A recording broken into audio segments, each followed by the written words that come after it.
Moving on then to the best league is back. The URC was back this weekend. Had some cracking games. Do you want to take us through how the Welsh side's gone on? Not particularly. So this, in the 20 years, this weekend just gone marks 20 years of regional rugby.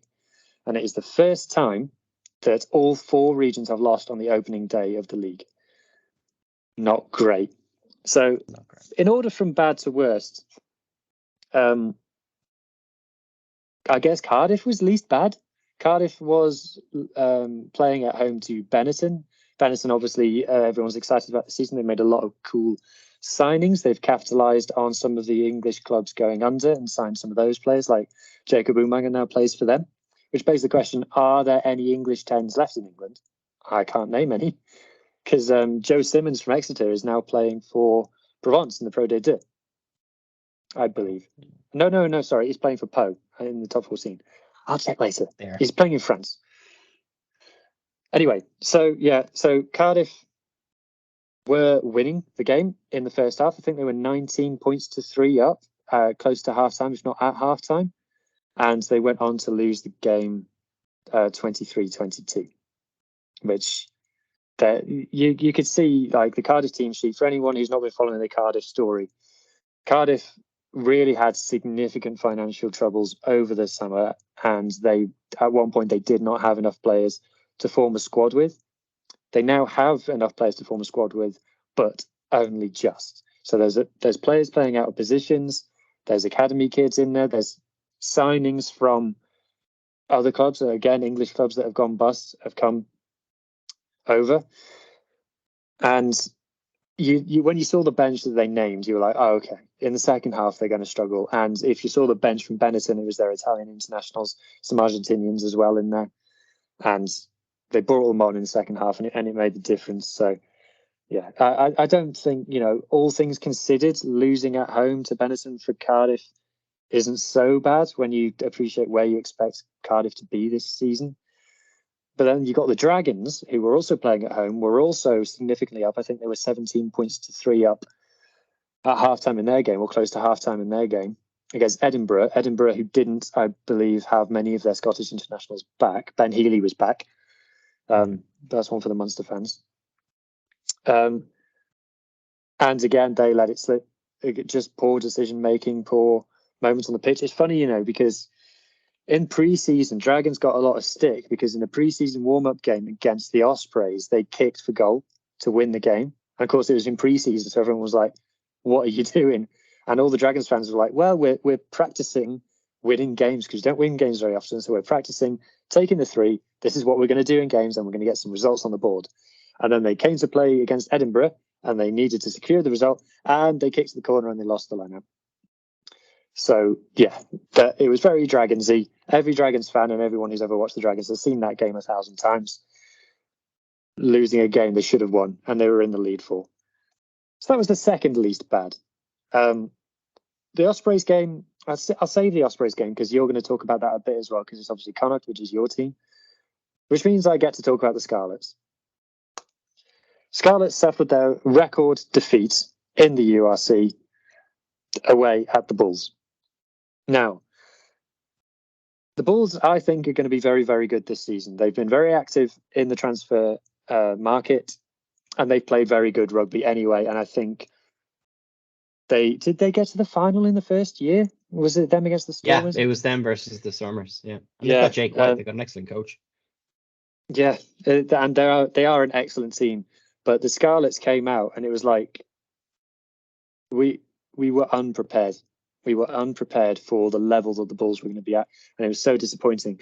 I spoke to our friend Vuyo. I messaged him and said, obviously, that this game is at altitude, and I said, what kind of impact does that have? And I wanted to know a bit more about the science of it and how difficult it is. And he said that he obviously has played in South Africa a lot, coached in South Africa, and he never played for the Bulls, but he's played against the Bulls a bunch of times. And he said, never got used to it.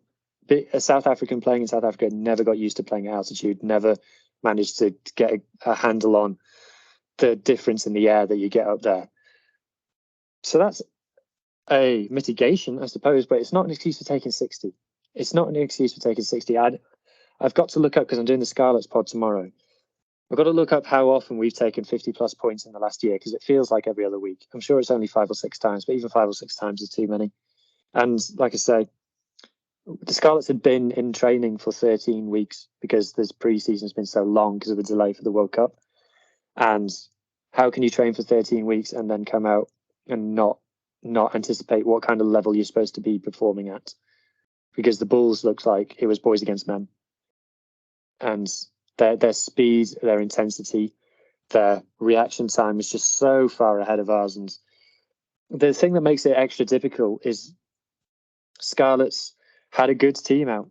Like, we lost maybe 5 or 6 players to Wales, but those 5 or 6 players wouldn't have changed anything, I don't think. And maybe would have made things a little bit better. Arguably, the player that we missed most was Verfafita, and he's not Welsh, he's Tongan. Yeah, it was just disappointing, and there's no excuses. That's the thing for me. You know, there's I think a few people are kind of shrugging their shoulders at this because there's a perception in Welsh rugby at the moment that all the regions are going to lose all of the time this year because of all of the issues in the background with the WRU, etc. And I wasn't necessarily expecting the Scarlets to go to the Stormers and win, but I wasn't expecting that. Like, the Stormers had the bonus point wrapped up after 24 minutes. It's just not good enough. Just not good enough. And we've got the Stormers next week. It's just about putting pride back in the jersey now for us, because it's not acceptable to go in and put in that level of performance. And like I say, a record defeat. If you can't go harsh on a team after they had a record defeat, when can you go harsh on them? So yeah, I ain't happy as a Welsh rugby fan. But let's go on to the next game then, mate. So Ospreys versus Connacht. And so just quickly from an Ospreys point of view, again, I thought the Ospreys team on paper was good enough to at least not be significantly down, 27 points or whatever it was, down after 30 minutes. A lot of Ospreys fans on Twitter, I'm surprised, have been quite positive about the performance because they came away with the try bonus. But again, you know, I always say about the Ospreys, their team is good, their team sheet is good, the players they have access to are good. And they shouldn't, in my opinion, be seeing a late try bonus point over at Connacht as a positive result. And if you look at the next fixtures the Ospreys they've got 5 very winnable fixtures coming up next. So this is a big missed opportunity to get their season off to a positive start. But I don't know, mate. Am I being disrespectful to Connacht there? Should the Ospreys be seeing that 1 point as a good return? I think after looking at the first half, like, Connacht at one stage were 27 up, and Connacht played really well. The set piece was really strong. Interestingly as well, I'm sure you know, it's like JJ Hanrahan, who returned. I know he was playing for the Dragons last season. He got the nod ahead of Jack Carty, who was basically, you know, he's captain last year, and I think pretty sure he's going to be captain going forward this year as well. So that was a massive call, and he played pretty well. Like, he was very good off the tee. So, like, to be honest, yeah, Connacht put in a really strong first half performance. They dominated. They were really up really fast in defence. Caelan Blade at scrum half, I think he scored at least 3 tries. Like, he runs such good support lines. He's always there on the shoulder. He had a really good game. And the Ospreys just weren't at the races. They were still in the change rooms. But overall, I think it was like that. That's why I really think that it was a good result for the Ospreys, because obviously they got a bollock in a half time and they came out and they put in a performance. They left with a pretty respectable score, because that wasn't a bad Connacht team by any stretch of the imagination. And just touching on Connacht, like, with young Col Ford playing at 12, he had such a good game. He had a really strong season last year as well. Tom Farrell, who earned his 100 cap for Connacht, played really well as well, and he was playing the 13 channel. And let's not forget that Bundy's still to come back. We still have Mac Hansen to come back, Finlay Beelum. Special shout out as well to Jack Ainger, former Leinster player, moved down to Connacht. He had a really, really strong game, putting some thumping hits. And as I said, like, the scrum was really strong. They didn't win every single scrum, but they won, I think it was potentially 6 or 8. So that was really good to see. I don't know if you noticed as well, Connacht made a huge signing before this season as well. Santiago Cordero, the Argentinian, was signed, but unfortunately picked up a nasty knee injury in pre-season, so he's going to be out for quite a while, which is unfortunate. I think I did see about that. Yeah, so that was unfortunate. But look, it's a really good start to the season for Connacht. They played really well. They flung the ball around, and they were really good in defence. Line out was strong. Now things obviously didn't go their way in the second half, and they probably fell asleep a bit and let the Ospreys back into it. But I think it was a really strong start to the season. And also special shout out to their new signing Joe Joyce, who came over from Bristol Bears. He won man of the match. He was excellent. He led the line out. I've heard really good things about him. So I think that was a really good positive as well. So really good start for Connacht. And yeah, if I were an Ospreys fan, I wouldn't be too underwhelmed. Like they came back and they put in a strong performance. But yeah, good start to the season for Connacht. And then, probably moving on to the other games then for the Irish teams. Munster, great start against the Sharks. They won at home and Thomond. One of the standouts from this game for me was Joey Carberry, who started at 10. We all know that he was dropped essentially at the end of last season, but he put in a really good performance. That was really good to see. And there was also a debut for their chief signing, centre Alex McAvell. McAvell, I think that's how you pronounce it. Apologies, Kaelon, if you're listening.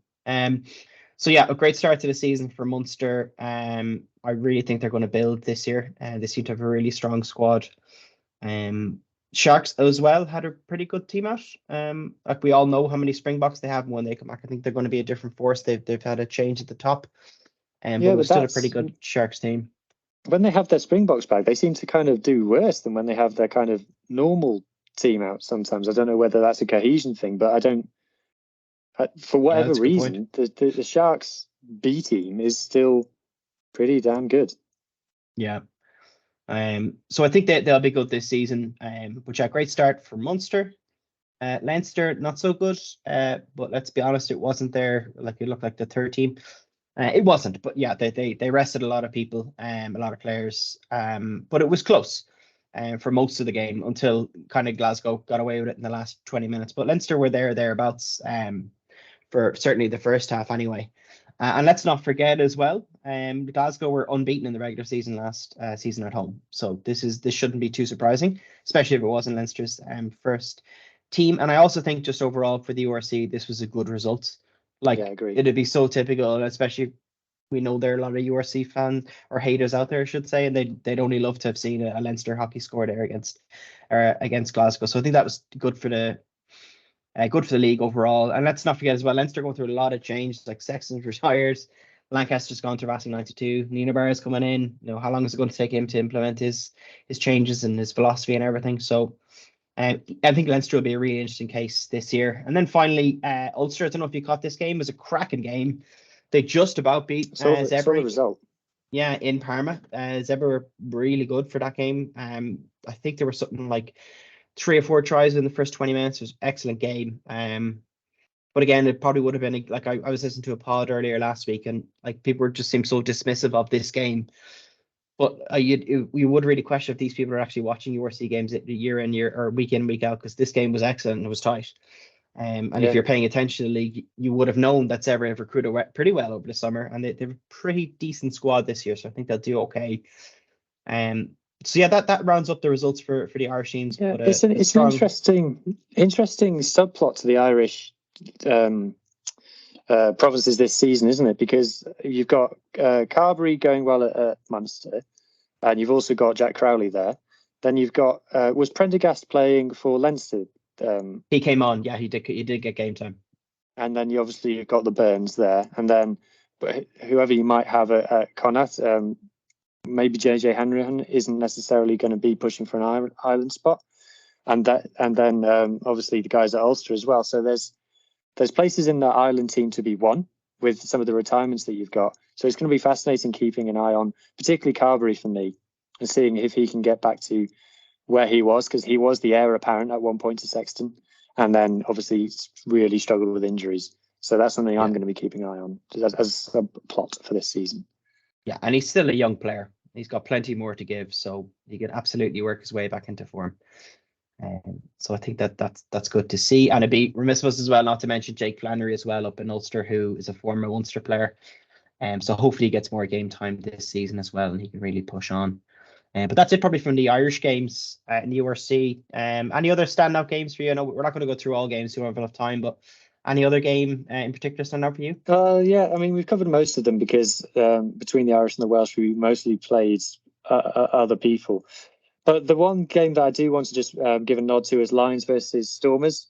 So this was played at the Lions place, and it finished Lions 33, Stormers 35.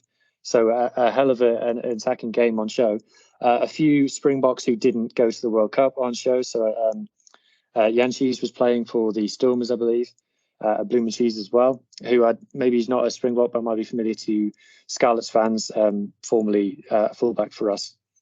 And yeah, so Lions lost the game by 2 points. Obviously, Stormers for the last couple of seasons, the strongest South African team in the URC, and Lions the least strong. But the Lions actually outscored the Stormers try-wise. It was 5 tries to 4. It's just the Stormers kicked a couple more penalties than the Lions and came out on top. But yeah, great advert for the league. Hopefully, the Lions have struggled financially and also struggled to attract a crowd. So hopefully things like this and efforts like this really boosts their season.